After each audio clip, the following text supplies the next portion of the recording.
आप देख रहे हैं देश प्रदेश, मैं हूं अदिति राजपूत।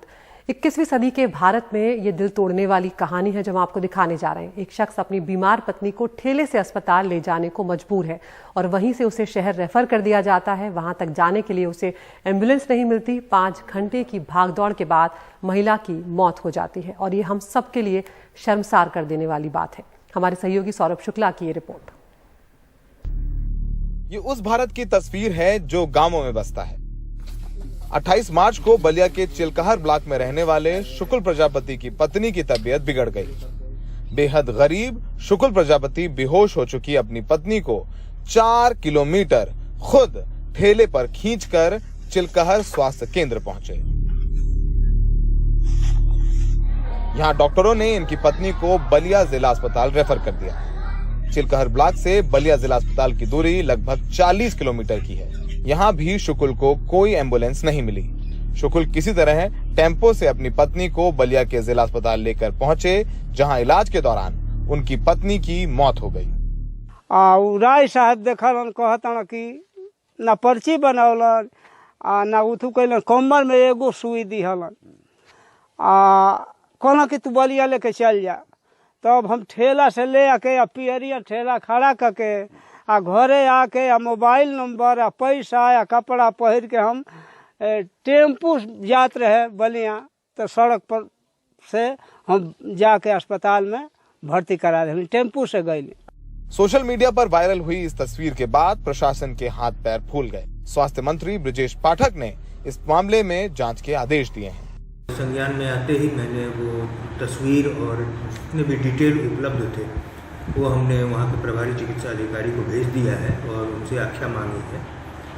थोड़ी दिक्कत ये हो रही है कि उसमें मरीज का नाम नहीं है और गांव का भी नाम नहीं है, इसलिए पता करने में थोड़ा टाइम लग रहा है। ये तस्वीर ग्रामीण भारत की स्वास्थ्य व्यवस्था की हकीकत बयां करती है। ये घटना बताती है कि कोरोना के बाद तमाम कोशिशों के बावजूद खासकर ग्रामीण भारत में स्वास्थ्य व्यवस्था की है। अगर सही समय पर एम्बुलेंस मिल गई होती, शुक्ल प्रजापति की पत्नी को सही परिवहन व्यवस्था मिलती तो वो जान नहीं जाती। सोचिए ऐसी कितनी घटनाएं होती होंगी ग्रामीण भारत में जिसकी तस्वीर या वीडियो नहीं बनते हैं, वो लोग ऐसे ही मर जाते हैं, उनकी कहानी भी नहीं बताई जाती। लेकिन ये हकीकत है, तस्वीर दिखाती है कि अभी भी कितना काम करना बाकी है। सहयोगी सुधीश कुमार राम और बलिया से करुणा संधू के साथ सौरभ शुक्ला, एनडीटीवी इंडिया। उत्तर प्रदेश में शामली के कैराना में जिला अधिकारी के आदेश पर कैराना से सपा विधायक नाहिद हसन के चाचा के यहां अवैध निर्माण को बुलडोजर चलाकर ध्वस्त कर दिया गया। जिला अधिकारी जसजीत कौर ने बताया कि इस मामले को लेकर एक टीम का गठन हुआ जिसने मौके पर जाकर नपाई की और अवैध निर्माण को ध्वस्त कर दिया गया है।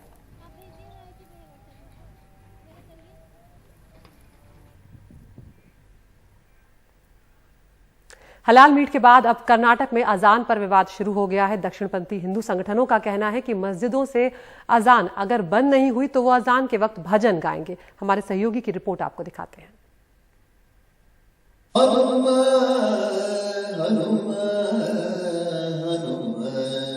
हासन के अरसी खेड़े में अजान के वक्त एक पुजारी ने भजन गाना शुरू किया।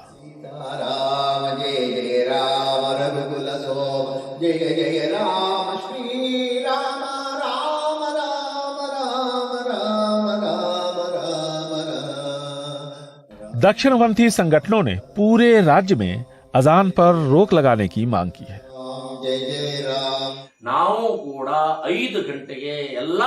हम सरकार को चेतावनी दे रहे हैं। अब से हम भी हर मठ मंदिर में सुबह सुबह लाउड स्पीकर के जरिए मंत्रोच्चारण करेंगे, भगवान का नाम लेंगे, ईश्वर भजन करेंगे।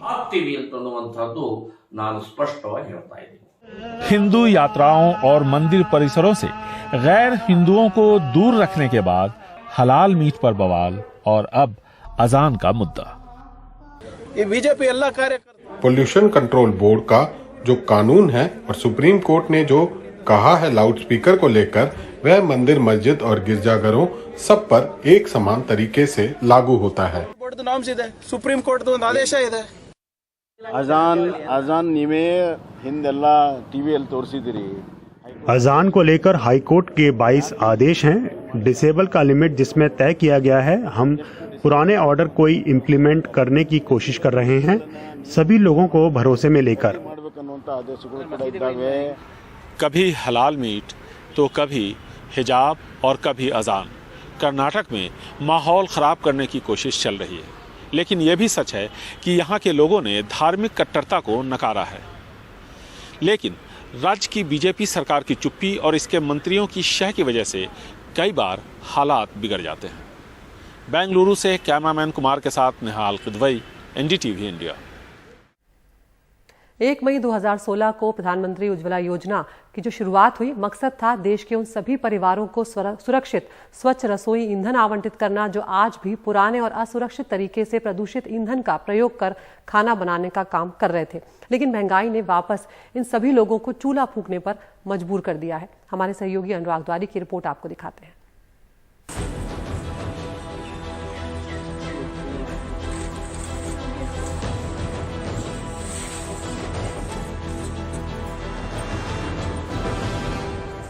कुछ महीने पहले बुरहानपुर में बैंड बजाने वाले तुकाराम को प्रधानमंत्री आवास योजना में घर मिला, उज्ज्वला योजना में चूल्हा मिला। मुख्यमंत्री उनके घर पहुंचे, खाना खाया, सुर्खियां बन गईं। लेकिन हकीकत में मध्य प्रदेश में कई महिलाओं ने उज्ज्वला योजना में मिले गैस सिलेंडर और चूल्हे को कोने में सरका दिया है और फिर से चूल्हा फूंक रही हैं। कीमतें बढ़ने से उज्ज्वला गैस के उपभोक्ताओं के लिए महंगी गैस पर रोटियां बनाना हैसियत से बाहर हो गया है। आलम यह है कि खरगोन जैसे जिले में महिलाएं खाना पकाने के लिए अब लकड़ियां बीनने निकल पड़ती हैं। देहात में कई घरों में सिलेंडर बंद हो चुके हैं। गृहिणियों की सांसों में धुआं, आंखों में जलन और आंसू की बेबसी लौट आई है। इन सब की वजह आए दिन बढ़ते गैस सिलेंडर के दाम हैं। गैस की टंकी महंगी हुई गई, कहीं से भरा रहा, मजदूरी चलती नहीं, अब चूल्हा पर बनावा, अब काई करा, पैसा कहाँ से लावा, काम धंधो नहीं चली रही, 1000 रुपया में टंकी भरा। हर रोज भाव बढ़ते जा रहे हैं उसके, हर रोज ऐसा लगता नहीं है कि अब भाव कम होएगा उसका, गैस की टंकी का। तो आप किस तरीके से आप काम हम लोग चूल्हे पे खाना बनाते हैं। 700 हुए, 600 हुए, 800 हो गए, डायरेक्ट 1000 रुपये हो गए। 1000 रुपये बहुत बड़ी बात है। 1000 रुपया महीना मजदूरी भी चलती नहीं, तो फ्री मिल तो गरीब बनम कहाँ से बराड़ी सकत साहब, 1000 रुपये महीने कहाँ से लावा। लोग अपना परिवार पाले कि 1000 की टंकी भरवाएं। गैस का सिलेंडर मुफ्त में जरूर मिला था, ये तो हर घर में मिला है लगभग, कोई कुछ लोग छूट भी गए हैं, लेकिन वो सिलेंडर मुफ्त में मिलने के बाद में उन्होंने उसको वसूली का जरिया बना लिया। मेरे को तो ऐसा लगता है कि जो कंपनियां हैं वो कंपनियों का सेल्समैन बन गई है सरकार, और वो टंकियां बिकवा दी उसने। उसके बाद में किसी के खाते में सब्सिडी भी नहीं आई, और वो गैस का सिलेंडर इतना महंगा हो गया है कि जितने की गैस का सिलेंडर और वो चूल्हा नहीं है, उससे कई गुना ज़्यादा पैसे वसूल कर लिए हैं उन लोगों ने। हालांकि सूचना के अधिकार के तहत नीमच के रहने वाले चंद्रशेखर गौर को बीपीसीएल, एचपीसीएल ने जो आंकड़े भेजे हैं वो बताते हैं कि इस वित्त वर्ष में जनवरी तक बीपीसीएल से उज्ज्वला के हितग्राही 52,41,254 ग्राहकों ने सिर्फ एक दफे सिलेंडर रिफिल करवाया है, जबकि 22,31,496 ग्राहक ऐसे हैं जिन्होंने सिलेंडर रिफिल करवाया ही नहीं। जबकि एचपीसीएल के कुल 53,07,000 ग्राहकों ने एक बार सिलेंडर भरवाया है। 13,53,000 ग्राहक ऐसे थे जिन्होंने सिलेंडर रिफिल करवाया ही नहीं। तीसरी कंपनी इंडेन के जवाब का इंतजार है। आपको लगता होगा कि आपकी फिक्र से आपके हुक्मरान भी फिक्रमंद होंगे, लेकिन पेट्रोल डीजल गैस की महंगाई पर सूबे के मंत्रियों के जो अनूठे तर्क हैं वो एक बार फिर से सुन लीजिए। कोई आज की नई बात नहीं है कि पहली बार महंगाई है, नहीं ऐसा कुछ नहीं है, कोई महंगाई नहीं है, इतनी छोटी मोटी थोड़ी बहुत महंगाई तो चलती रहती है, लेकिन उसका फायदा जनता को तो मिलना चाहिए। कि हम सब्जी मंडी जाते हैं तो हम कभी साइकिल से जाते हैं क्या? जो हमें शारीरिक रूप से स्वस्थ रखेगी, हमारे प्रदूषण को कम में मुक्ति दिलाएगी। हमारे लिए पेट्रोल डीजल महत्वपूर्ण है कि हमारे स्वास्थ्य सेवाएं देश की महत्वपूर्ण है। जिंदगी में परेशानी ही सुख का आनंद देती है, जब तक एक भी परेशानी नहीं आए तो सुख का आनंद भी नहीं आता है। लाल किले की प्राचीर से जवाहरलाल नेहरू जी ने जो भाषण दिया था, उसी भाषण की गलती के कारण इस देश की अर्थव्यवस्था बिगड़ी है। ये एक केंद्र का विषय है और इसमें वैश्विक विषय भी आ जाते हैं, लेकिन जल्दी ही कोई हल निकलेगा और उसके हिसाब से पूरा महंगाई का वो बनता है। मैं आपसे ये पूछना चाहता हूं कि कौन से वर्ग की आय नहीं बढ़ी? क्या एम्प्लॉयज़ को जिनको तनख्वाह 5,000 मिलती थी आज उनको 25-30 हज़ार नहीं मिल रही? क्या व्यापारी का जो सामान बिकता था वो सस्ते मूल्य में बिकता था आज ज़्यादा में नहीं बिक रहा? क्या सब्जी पैदा करने वाले का मूल्य नहीं बढ़ा? क्या दूध उत्पादन वाले की नहीं बढ़ा रेट्स? आमदनी तो प्रत्येक वर्ग की बढ़ी है। एक पहिया है जो अपनी तरफ इस पर चलता रहता है और उसको हमें स्वीकार करना पड़ेगा। आपको लगता होगा कि विपक्ष ने इसका पुरजोर विरोध किया। जी हाँ, पुरजोर विरोध किया था। पूर्व मुख्यमंत्री कमलनाथ अपने बंगले के बाहर आए, 2 सिलेंडरों को माला पहनाई, 1.5 मिनट भाषण दिया और विरोध खत्म। सोचा था सरकार से महंगाई पर सवाल पूछेंगे, लेकिन मंत्री जी के तर्कों के बाद आपको लगता है कि सवाल की गुंजाइश है। सोचा था प्रतिपक्ष से सवाल पूछेंगे महंगाई पर, लेकिन 4-5 मिनट के भारी भरकम आंदोलन के बाद इस भीषण गर्मी में वो भी थक गए होंगे, सो उनसे भी क्या सवाल पूछें। सत्ता और प्रतिपक्ष की नूरा कुश्ती आपने देख ली, आप इस महंगाई में चूल्हा फूकें। खरगोन से आसिफ और भोपाल से कैमरा पर्सन रिजवान खान के साथ अनुराग द्वारी, एनडीटीवी इंडिया। और अब बात करते हैं महाराष्ट्र की, जहां पर केंद्र बनाम राज्य की लड़ाई में शिवसेना नेता संजय राउत को बड़ा झटका लगा है। प्रवर्तन निदेशालय यानी ईडी ने संजय राउत की अलीबाग की जमीन और दादर में एक फ्लैट की कुर्की का नोटिस दे दिया है। ईडी का दावा है कि दोनों संपत्तियां मनी लॉन्ड्रिंग के पैसे से बनाई गई हैं। संजय राउत ने इसे बदले की कार्रवाई बताते हुए बीजेपी के खिलाफ अपनी लड़ाई और तेज करने की बात कही है। इससे पहले 25 मार्च को राउत ने केंद्र पर गंभीर आरोप लगाए थे। उन्होंने कहा था कि महाराष्ट्र सरकार को बदनाम करने के लिए केंद्रीय एजेंसियां और बीजेपी सांठगांठ में लिप्त हैं। ईडी की कार्रवाई पर संजय राउत ने कहा है कि बीजेपी एजेंसियों के जरिए दबाव बनाने की कोशिश कर रही है। हम मर जाएंगे लेकिन झुकेंगे नहीं। उनसे बातचीत की है हमारे सहयोगी राजीव रंजन ने। हमारे साथ है शिवसेना के वरिष्ठ नेता संजय राउत। सर, अब लगातार आपके खिलाफ भी छापे मारे जा रहे हैं। देखो, छापे मारने दो, सेंधमारी करने दो। महाराष्ट्र में, वेस्ट बंगाल में, जहाँ जहाँ बीजेपी के शासन नहीं है वहाँ तो ये चलता रहेगा। लेकिन बीजेपी जो चाहती है सेंट्रल एजेंसी के माध्यम से हमारे ऊपर दबाव लाने का जो काम कर रहे हैं। देखिए, छत्रपति शिवाजी महाराज का ही महाराष्ट्र है, ठाकरे सरकार है। आप जो चाहते हैं वो इस तरह से हमको दबाव या धमका कर नहीं हो सकता। हम मर मिट जाएंगे लेकिन आपके सामने नहीं झुकेंगे। हम जेल जाने को तैयार है ना, डालो जेल में। मैंने कल ही बोला है जेल में डालो। या हरेंद्र पंड्या जैसे हमको आप गोली मारना चाहते हैं तो मैं सुबह वॉक को जाता हूँ जल्दी। लेकिन वो कह रहे हैं कि ईडी का जो जब्त किया गया आपका घर और कई सारे वो कह रहे गलत तरीके से आपने अर्जित किया है। दिखाइए ना क्या किया। हमको एक नोटिस तक नहीं दिया। जिस घर में मैं रहता हूँ वो क्या प्रॉपर्टी होती है क्या? घर में रहता हूँ आज का नहीं है। और हमारी जो गांव है उधर की ज़मीन है, 1 एकड़ भी ज़मीन नहीं है। क्या गलत है? प्रॉपर्टी आप किसको बोलते हो? प्रॉपर्टी का मतलब क्या होता है? हाँ, तो ये सब क्या लगता है? प्रॉपर्टी वाले तो अंदर बैठे हैं सब सरकार में। जानबूझ के सब कुछ किया जा रहा है सरकार के खिलाफ, जो आप लोग उठा रहे हैं और आपकी पार्टी जो उठा रही है। वो चाहते हैं। मैंने पहले भी वेंकैया नायडू जी को एक पत्र लिखा था और पूरी जानकारी दी थी। बीजेपी के कुछ प्रमुख लोग मेरे पास आए 5 महीने पहले और कहा कि देखो, राज्य की सरकार गिराने के लिए हम कोशिश कर रहे हैं, आप हमें कोऑपरेट करिए। हम लोग क्या करें कोऑपरेट? मुझे और आप बहुत कुछ कर सकते हो, आप मदद करिए। आप सरकार को प्रोटेक्ट मत करिए, हम सरकार गिराएंगे। हमने 25 आमदार एमएलए तोड़ने का हमारा पूरा प्लान है। बोले नहीं हो सकता, मेरे से नहीं होगा, ये सरकार हमारी है, उद्धव ठाकरे मुख्यमंत्री है और रहेंगे। फिर मेरे पास आए और मुझे कहा तो आपको केंद्रीय जांच एजेंसी के चक्रव्यूह में फंसाया जाएगा। ये शब्द है उनका।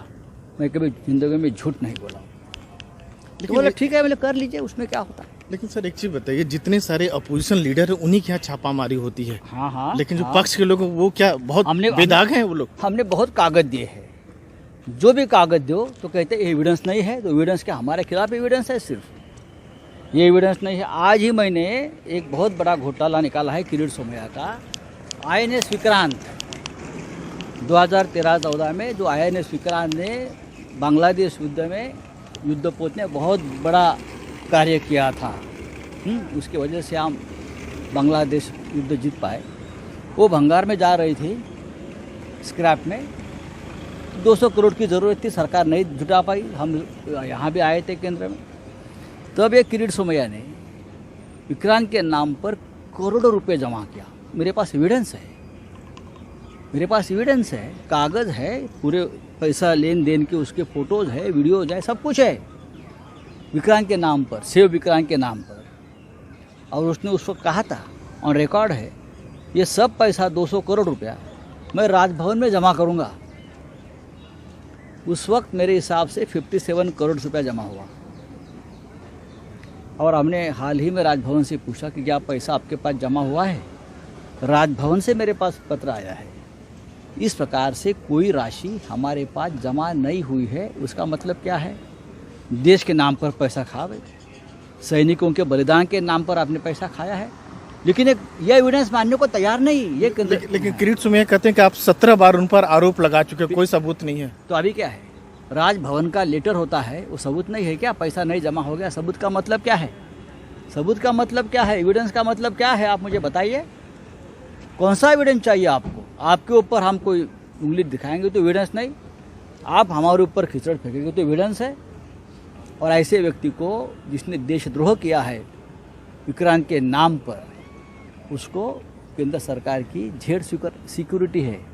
ये तो बहुत बड़ा चमत्कार है। एक अंतिम सवाल कि संजय जी, क्या जो सरकार जो आपको झुकाने की कोशिश की जा रही है, क्या आप झुकेंगे? आप बाल ठाकरे के रहे हैं, शिव सैनिक भी हैं, क्या लगता है आपको झुका पाएंगे जो आप दबाव डाल रहे हैं लोग?